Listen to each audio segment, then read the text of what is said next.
نبی کریم صلی اللہ علیہ وسلم کی سنت کے بغیر اگر عمل ہوگا قبول نہیں ہے. هل اتاك حدیث الغاشیہ وجوہ یومئذ خاشیہ عاملۃ ناصبہ تصلی نارا حامیہ. اللہ کہہ رہا میں کہہ رہا ہوں عمل کرتی ہوئی پیشانیاں، ایسی پیشانیاں جن کی پیشانیوں کے اوپر سجدوں کے نشانات ہوں گے، کل قیامت کے دن انہیں منہ جہنم میں ڈال دی جائیں گی. اللہ اتنا باعمل بندہ جنت سے کیوں محروم رہا؟ اللہ اتنا باعمل بندہ جہنم میں کیوں گیا؟ مفسرین نے تفسیریں کی ہیں، ان میں سے ایک تفسیر کیا ہے، عمل تو بہت کرتا تھا لیکن اس عمل کے اوپر سنت رسول کی مہر موجود نہیں تھی. عمل تو بہت کرتا تھا. لوگوں فمن کان یرجو لقاء ربہ فلیعمل عملا صالحا. عمل صالح کی دو ہی شرطیں ہیں، صرف دو ہی شرطیں ہیں، ایک خالص اللہ کے لیے اور دوسرا سنت رسول کے مطابق ہو. اگر سنت رسول کے مطابق عمل نہیں ہے، خالص اللہ کے لیے نہیں ہے، ریاکاری عمل قبول نہیں ہے، سنت رسول موجود نہیں ہے، عمل قبول نہیں ہے. اللہ رب العزت جو کہا گیا، جو سنا گیا، اس کو سمجھنے کی توفیق عنایت فرمائے.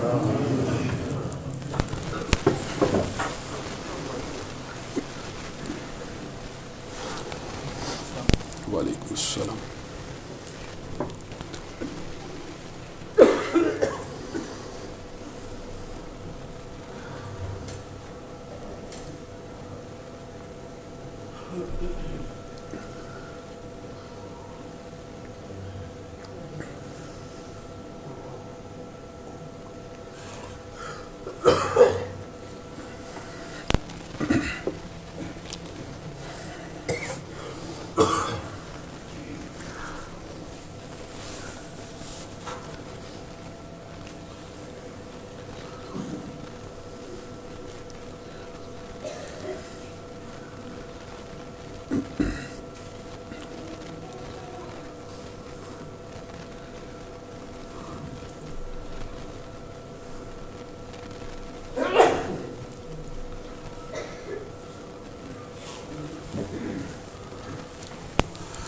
ان الحمد لله نحمده ونستعينه ونستغفره ونؤمن به ونتوكل عليه ونعوذ بالله من شرور انفسنا ومن سيئات اعمالنا من يهده الله فلا مضل له ومن يضلل فلا هادي له واشهد ان لا اله الا الله واشهد ان محمدا عبده ورسوله.